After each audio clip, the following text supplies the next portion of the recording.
berdoa. Bapa kami yang ada di dalam sorga, Bapa kami dalam Yesus Kristus Tuhan dan Juru Selamat kami. Kami mengucap syukur dan berterima kasih kepadamu ya Tuhan, karena pada hari Minggu yang kudus ini, kami sudah duduk bersama lagi di hadapan hadirat-Mu sebagai satu keluarga anak-anak-Mu. Tuhan sudah menuntun dan menyertai perjalanan hidup kami sepanjang minggu yang lalu. Dan kini dalam sukacita kami ada di hadapan-Mu untuk membaca, mendengar, dan merenungkan firman-Mu. Kami percaya penuh ya Tuhan bahwa Engkau sudah hadir di tengah-tengah persekutuan umat-Mu, baik yang ada di dalam gedung gereja ini, maupun yang sedang beribadah dari rumah kediaman mereka masing-masing. Kini ya Tuhan, kami satukan hati kami dalam kerinduan, siap untuk mendengar firman-Mu. Biarlah Roh-Mu menyertai kami, menjelaskan firman-Mu ini dalam batin kami, supaya pada waktu kami membaca dan mendengarkannya, kami dapat menerimanya sebagai sapaan Tuhan yang menguatkan dan menegur kami, serta menguatkan kami dalam melanjutkan kehidupan ini. Bersabdalah kepada kami ya Bapa, karena kami siap untuk mendengarnya. Demi Kristus Tuhan, firman Allah yang hidup itu, kami memohon doa ini. Amin.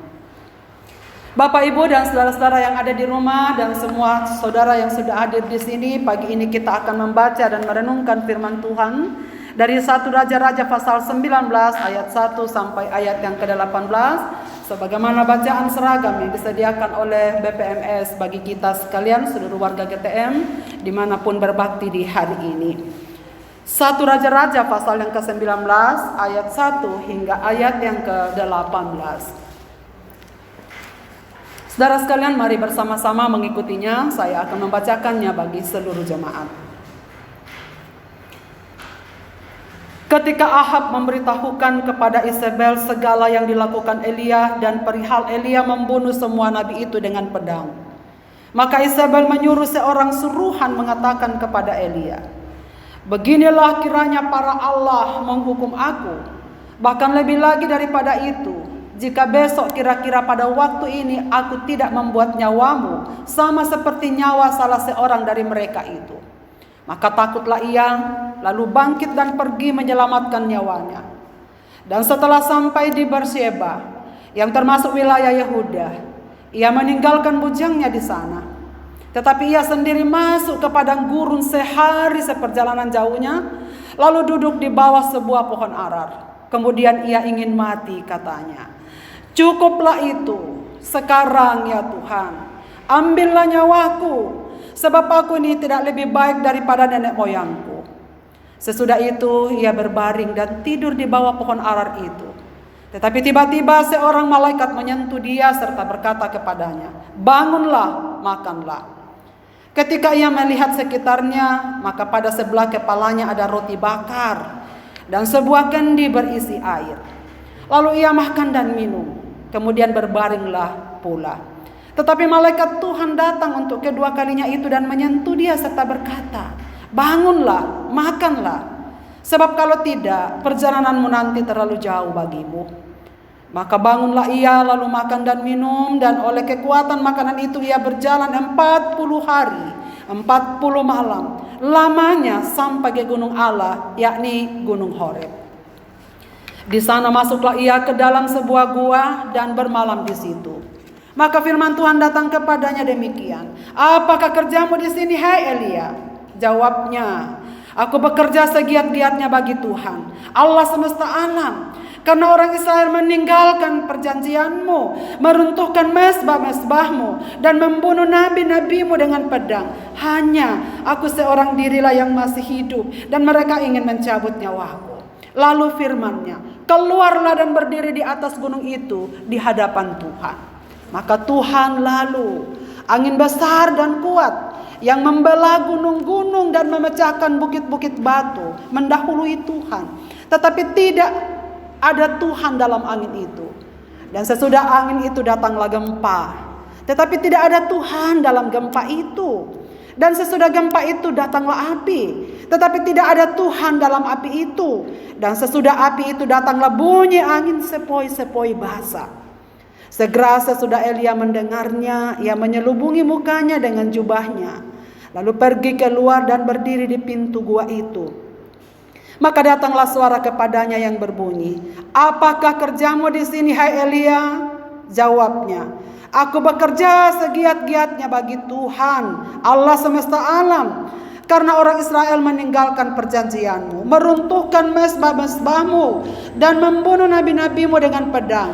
Hanya aku seorang dirilah yang masih hidup. Dan mereka ingin mencabut nyawaku." Firman Tuhan kepadanya, "Pergilah, kembalilah ke jalanmu, melalui padang gurun ke Damsyik. Dan setelah engkau sampai, engkau harus mengurapi Hazael menjadi raja atas Aram. Juga Yehu anak cucu Nimsi haruslah kau urapi menjadi raja atas Israel. Dan Elisa bin Safat dari Abel Mehola haruslah kau urapi menjadi nabi menggantikan engkau. Maka siapa yang terluput dari pedang Hazael akan dibunuh oleh Yehu, dan siapa yang terluput dari pedang Yehu akan dibunuh oleh Elisa. Tetapi aku akan meninggalkan 7.000 orang di Israel, yakni semua orang yang tidak sujud menyembah Baal dan yang mulutnya tidak mencium dia." Bapak, Ibu, dan saudara-saudaraku yang dikasihi oleh Tuhan, demikianlah pembacaan firman Tuhan. Berbahagialah orang yang merenungkan firman Tuhan siang ataupun malam. Haleluya.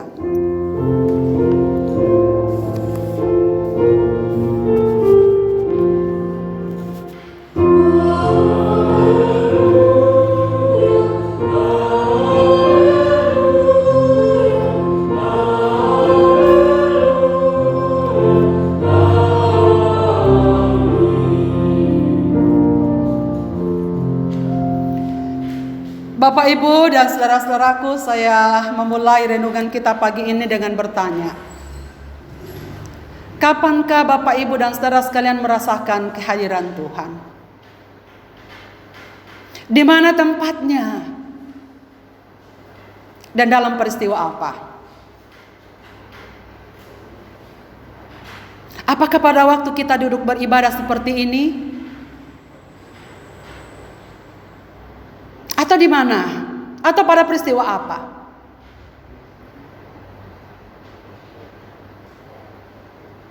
Saudara-saudara, pada umumnya orang akan mengatakan, saya dapat bertemu dengan Tuhan pada waktu saya duduk bersama-sama dengan saudara-saudara seiman saya di dalam gereja.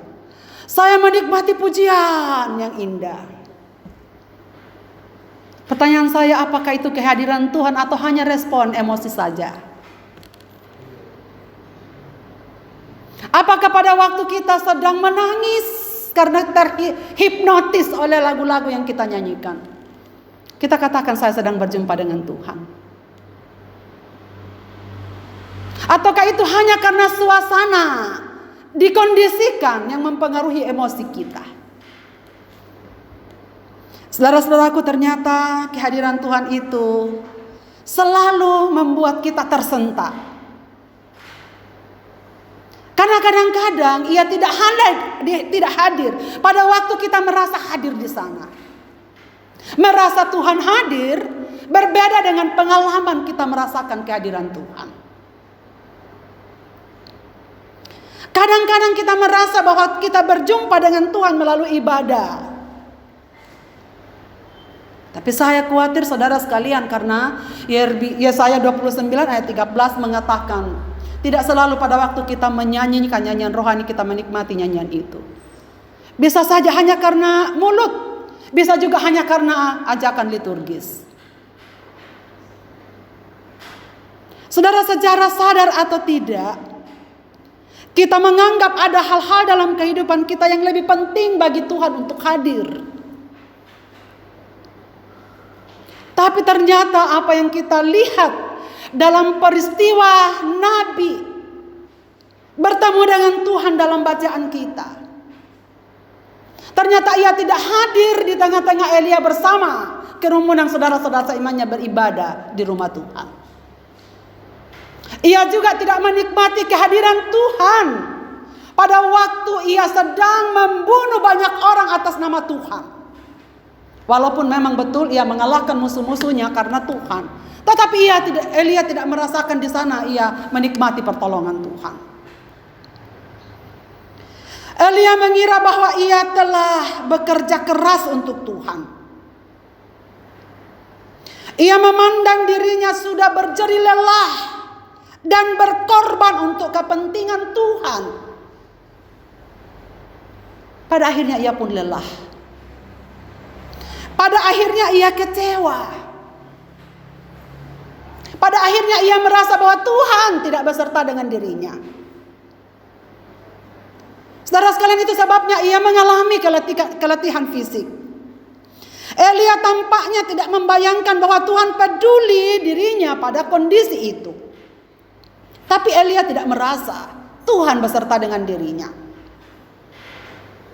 Seolah-olah ia tak melihat jalan keluar dari kelelahan yang begitu besar, yang tengah menderanya, sehingga tidak ada satupun yang nampak di depannya yang akan memberikan kelegaan padanya, selain ia memilih untuk pergi jauh bersama seorang bujangnya. Tetapi semakin jauh perjalanannya, Elia makin terasa hampa. Lalu pada akhirnya di satu tempat ia meninggalkan bujangnya. Ia meneruskan perjalanannya seorang diri sampai ke tengah hutan. Dan kemudian tibalah ia di satu tempat betul-betul sampai pada titik buntu hidupnya. Ia merebahkan diri di tanah dan berkata, "Ambillah nyawaku. Cukuplah. Sekarangnya Tuhan, ambillah nyawaku sebab aku ini tidak lebih baik daripada nenek moyangku." Saudara, bukankah ini pernyataan yang sangat frustasi bagi seorang Nabi Elia? Karena tak ada yang dapat menolong. Tak ada jalan keluar. Tak ada yang dapat meringankan bebannya. Dan karena itu manusiawi kalau ia berpikir ia ingin mengakhiri hidupnya pada titik itu. Sungguh saudara sekalian, Elia dalam kondisi kelelahan, keputusasaan dan kesedihan yang amat dalam. Saudara, menarik sekali apa yang dilakukan Elia pada waktu dia merasa demikian. Dalam kerapuhannya, ia masih mengingat Tuhan. Dan dengan jujur ia menyampaikan semua yang ada di dalam batinnya dan tidak ada yang disembunyikan. Aku capek Tuhan, aku lelah, aku kecewa. Cukuplah itu, ambil sajalah nyawaku. Menarik saudara sekalian, meskipun ia dalam kondisi yang terpuruk itu, tapi ia tidak melupakan Tuhan. Bahkan ia datang dengan sejujur-jujurnya pada Tuhan. Dan ini yang menarik untuk kita pelajari, sebab membenarkan banyak orang di muka bumi ini. Pada waktu ia berada dalam titik nol dalam hidupnya, pada kondisi terpuruk hidupnya, apa yang mereka lakukan? Mengambil jalan pintas, bukan? Tak seorang pun yang kita bisa melihat ada banyak orang yang mencari jalan pintas. Kalau bukan bunuh diri, lari ke narkoba, lari ke seks bebas. Semua cara manusia ia coba lakukan untuk menghibur dirinya, yang sebenarnya tidak akan membuat apa-apa lebih baik dalam dirinya. Tapi Elia tidak demikian saudara sekalian. Dalam keputusan asaan yang berat itu, ia masih bisa mengingat Tuhan. Dan itulah yang Tuhan rupanya harapkan dari seorang Elia. Dalam kepatah hatian, dalam keputusasaan, dalam keadaan terpuruk kita, ada baiknya kita belajar kepada Elia. Dengan jujur kita mengatakan kepada Tuhan, Tuhan, aku marah kalau kita marah. Aku sedih kalau aku sedih. Aku terluka kalau terluka.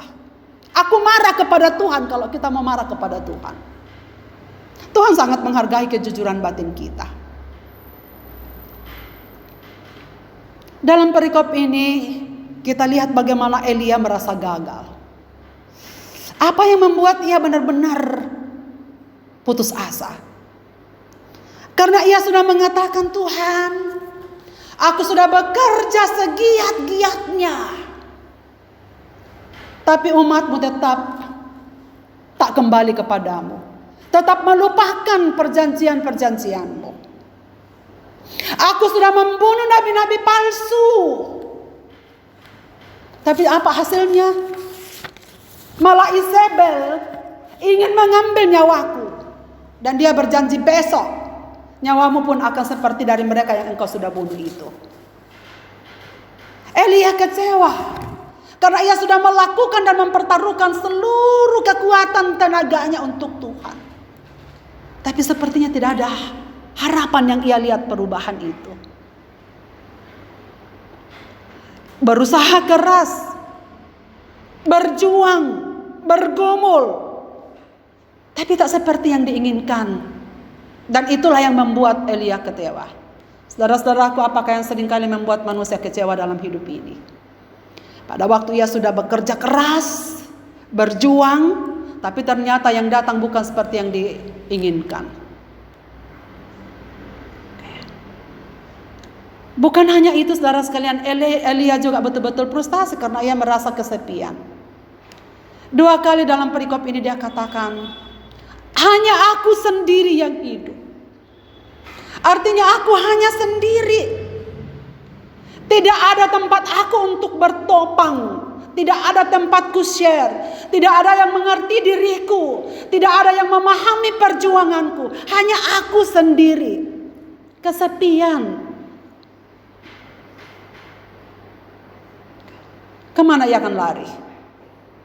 Tidak ada manusia yang bisa diandalkan dia. Kecuali satu-satunya lari kepada Tuhan. Kemudian ia sudah lelah secara fisik. Selain ia sudah bertempur sekian lama, ia sudah berjalan sepanjang hari itu. Secara fisik ia betul-betul sudah lelah. Nah, saudara sekalian, lihatlah bagaimana Tuhan menyatakan kepedulian kepada Elia. Justru dalam hal-hal yang tidak terduga. Tuhan peduli kepada Elia.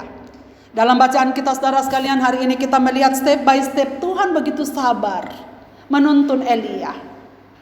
Ia membiarkan Elia tidur, bukan? Apakah Tuhan tidak lihat apa yang dikerjakan oleh Elia sebagai nabinya? Semenit pun, sedetik pun, walau Elia tidak merasakan bahwa Tuhan menyertai dia, tapi Tuhan tetap beserta dengan dia. Karena itu ia bawa Elia kemana ia mau, tapi penyertaannya menyertainya. Sampai pada satu titik Elia betul-betul sudah tidak berdaya menggunakan segala tenaganya. Ia tidur. Dan Tuhan membiarkan itu. Saudara-saudaraku, ini kan sesuatu yang aneh. Kalau kita lelah, kalau kita lapar, kalau kita capek, kita penuh pergumulan, kalau kita sakit, apakah kita bisa tidur dengan pulas? Tidak, bukan? Sakit kepala saja, sakit badan sedikit saja, sakit hati itu ya. Bagi saudara sekalian yang pernah sakit hati, saya pernah. Oke. Jangankan mau makan, mau tidur, mandi pun gak mau, betul? Tapi Elia heran, bukan? Dalam kondisi yang terpuruk itu kok bisa tidur lelap? Karena Tuhan menyertai. Ia memberikan tidur lelap karena memang Tuhan sedang bekerja di sana. Kemudian setelah tidur lelap, Elia dibangunkan oleh Tuhan. Bangunlah. Saudara perhatikan, luar biasa. Tuhan memberikan apa yang diperlukan Elia. Tuhan tahu Elia lelah, Elia lapar. Elia sudah kehilangan energi begitu banyak. Tuhan sediakan roti dan sediakan air. Makanlah dan minumlah. Setelah itu tidur pulas lagi. Saudara, saya tidak bisa bayangkan Elia bisa tidur pulas di tempat, bukan tempat tidur yang nyaman. Kita berpindah tempat tidur saja, berpindah kamar saja gelisah, bukan? Ini Elia di padang gurun, saudara sekalian, di padang belantara. Ya mungkin hanya beralaskan seadanya. Tapi ia bisa tidur lelap. Karena Tuhan ada di sana. Tuhan memberikan ketentraman itu. Tuhan peduli dengan dirinya. Tidur lagi. Kemudian Tuhan membangunkan yang kedua kalinya. Bangunlah, makanlah. Sebab kalau tidak, perjalananmu akan terlalu jauh bagimu. Elia makan. Nah setelah itu Tuhan menyuruh, lanjutkan perjalananmu. Di tempat di mana Tuhan akan menyatakan dirinya secara jelas. Elia melanjutkan perjalanan sampai ke gua di Gunung Horeb. Sehari seperjalanan jauhnya menurut Alkitab ini. Saudara perhatikan apa yang Tuhan ingin katakan kepada Elia. Pada waktu ia tiba di gunung itu, di gua itu. Saudara-saudara, pertama apa yang dilihat oleh Elia? Angin besar yang kuat. Tapi tidak ada Tuhan di sana. Setelah angin besar yang kuat itu membelah gunung itu, tiba-tiba gempa besar. Tapi Tuhan juga tidak hadir di sana. Tidak ada suara yang didengar Elia. Tidak ada sesuatu. Karena memang Tuhan tidak hadir di dalamnya. Setelah itu Elia mendengar ada bunyi sepoi-sepoi basah. Kayak apa ya, angin yang gemercik begitu, yang sayup-sayup begitu. Tapi ternyata di sana Tuhan berbicara kepada Elia. Elia, apa kerjamu di sini? Saudara perhatikan, Elia 2 kali mengulang kalimat yang sama. Aku bekerja segiat-giatnya bagi Tuhan, Allah semesta alam. Karena orang Israel meninggalkan perjanjianmu, meruntuhkan mesbah-mesbahmu, dan membunuh nabi-nabimu dengan pedang. Hanya aku seorang dirilah yang masih hidup, dan mereka ingin mencabut nyawaku. Apakah Tuhan tidak tahu Elia sedang dalam kondisi itu? Mengapa Tuhan bertanya kepadanya sudah 2 kali, Elia, apa kerjamu di sini? Karena Tuhan ingin memberi kesempatan kepada Elia untuk menyatakan apa yang dirasakannya dengan jujur. Untuk menyatakan kepada Tuhan apa yang diingininya. Tuhan hanya ingin kita jujur mengatakan apa yang kita ingini, apa yang sedang terjadi dengan diri kita. Karena dengan itu kita berserah pada Tuhan dengan sepenuh-penuhnya. Tanpa kita jujur mengatakan kepada Tuhan apa yang sedang terjadi, saudara sekalian, kita tidak akan mungkin dengan sejujur-jujurnya menyampaikan dan menyerahkan diri kita kepada Tuhan. Dan saudara sekalian, setelah itu Tuhan memberikan jalan keluar kepada Elia. Oke Elia, kamu pergi kembali ke tempatmu melewati Damsyik. Dan saudara perhatikan, Tuhan menyediakan orang-orang yang akan menemani Elia dalam melanjutkan pelayanannya. Tuhan mengatakan, engkau akan mengurapi Yehu, engkau akan mengurapi Hazael, engkau akan mengurapi Elisa. Orang yang terluput dari Yehu akan dibunuh oleh Hazael. Orang yang akan lepas dari Hazael akan dibunuh oleh Elisa. Dan kemudian siapa orang Israel yang tidak tunduk menyembah kepada Baal akan dibiarkan oleh hidup. Selesai persoalan Elia. Saudara-saudaraku yang saya kasihi di dalam nama Tuhan, pelajaran berharga apa yang kita temukan dari perikop pagi ini? Kita belajar dari teks ini bahwa dalam segala situasi hidup ini, sesungguhnya tidak ada satupun peristiwa yang terluput dari pandangan Tuhan. Kita rasakan atau tidak, Tuhan hadir. Hanya kadang-kadang kita keliru menilai Tuhan. Bahwa Tuhan hanya hadir di hal-hal yang spektakuler. Seperti badai, seperti gempa, seperti semua yang besar-besar itu. Tidak. Tuhan justru hadir dalam keheningan kita. Tuhan justru hadir dalam kesendirian kita. Dalam kesepian kita. Pada waktu kita berbicara secara pribadi kepadanya. Tuhan malah hadir di tengah-tengah angin seperti sepoi-sepoi itu. Yang melukiskan bahwa tanpa ada gejolak sekalipun dalam hidupmu, aku selalu bersamamu dalam kesendirianmu, dalam kesepianmu, dalam keadaanmu apapun adanya. Sesungguhnya aku hadir di tengah-tengah kehidupanmu. Nah saudara sekalian, inilah berita yang Tuhan ingin katakan kepada kita. Sebagai umat-umat Tuhan yang hidup pada zaman ini. Keliru saudara sekalian kalau kita mencari Tuhan di tempat-tempat spektakuler, di tempat-tempat tertentu, atau pekerjaan-pekerjaan besar. Jangan kira saudara sekalian kalau kita sudah bekerja banyak bagi Tuhan, kita akan menikmati kehadiran Tuhan. Tidak. Dan ini juga menjadi awasan bagi kita semua pengerja gereja, para rohaniwan, para pelayan. Saudara sekalian, hati-hati. Bisa jadi kita akan mengalami seperti Elia. Tuhan, aku sudah melakukan banyak hal untukmu, tapi apa yang ku dapat? Seolah-olah kita sedang menagih janji kepada Tuhan. Kita melakukan pelayanan rohani itu supaya kita dapat lebih banyak dari Tuhan. Dan itu keliru. Kita pikir dengan kita melakukan banyak hal untuk Tuhan, kita akan mengalami banyak berkatnya.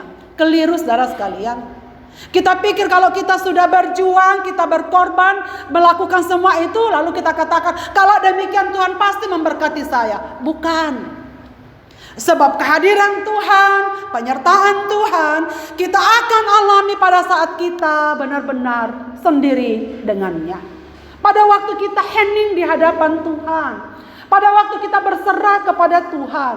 Pada waktu kita membawa diri kita apa adanya. Di sanalah kita menikmati kehadiran Tuhan. Jadi saudara-saudaraku yang saya kasihi, apapun yang terjadi dalam hidup kita, 24 jam dalam sehari, tidak ada satu waktu pun yang terlepaskan dari Tuhan. Kita rasakan atau tidak, Tuhan hadir. Dan ini firman Tuhan yang sangat menghibur kita, saudara sekalian, pada hari Minggu ini. Berbahagialah kita yang menjadi anak-anak Tuhan. Asal saja kita berjalan sama seperti yang ditunjukkannya, seperti Elia. Percayalah, kita tidak akan pernah kesepian seorang diri menjalani hidup ini. Perkara berat atau ringan, susah atau duka, dalam pergumulan, dalam perjuangan, bahkan masa depan kita yang jauh di sana pun, kita tahu Tuhan sudah membuatnya menjadi indah bagi kita. Rancangan Tuhan indah bagi kita.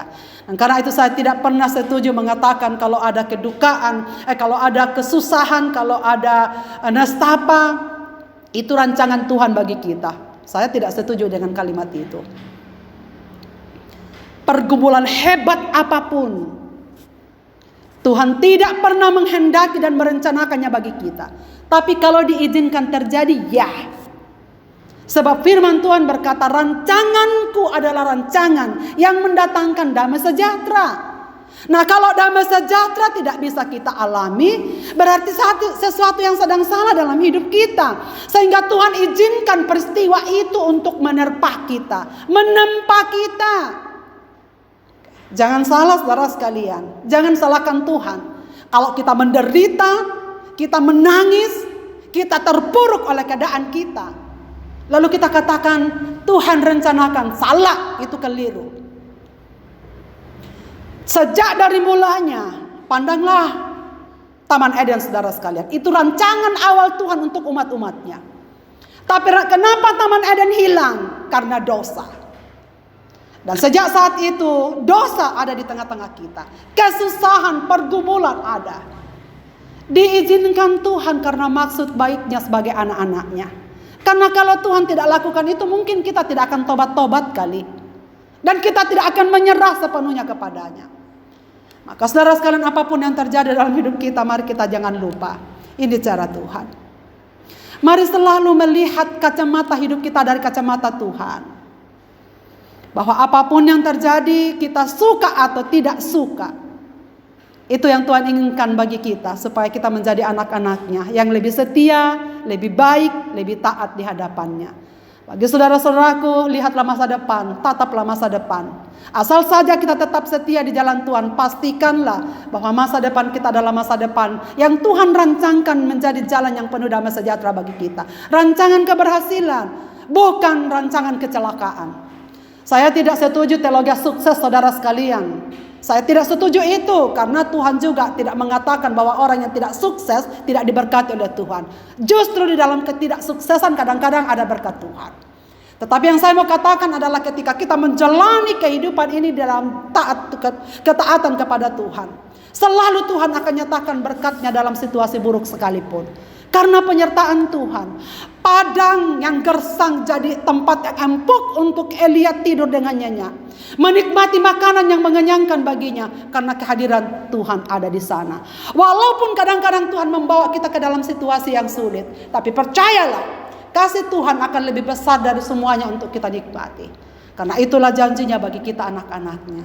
Jadi saudara-saudaraku, mari kita berjuang untuk lebih taat, lebih setia, lebih menikmati kehidupan bersama dengan Tuhan. Mempersembahkan hidup setiap jam, setiap detik. Menjadi persembahan yang berbau harum di hadapan Tuhan. Supaya kita bisa makin menikmati berkat-berkatnya dalam kehidupan kita. Selamat hari Minggu Bapak Ibu dan saudara sekalian. Tuhan Yesus memberkati kita dengan firman ini. Amin. Mari kita masuk dalam saat teduh untuk meresapkan firman Tuhan dalam batin kita masing-masing.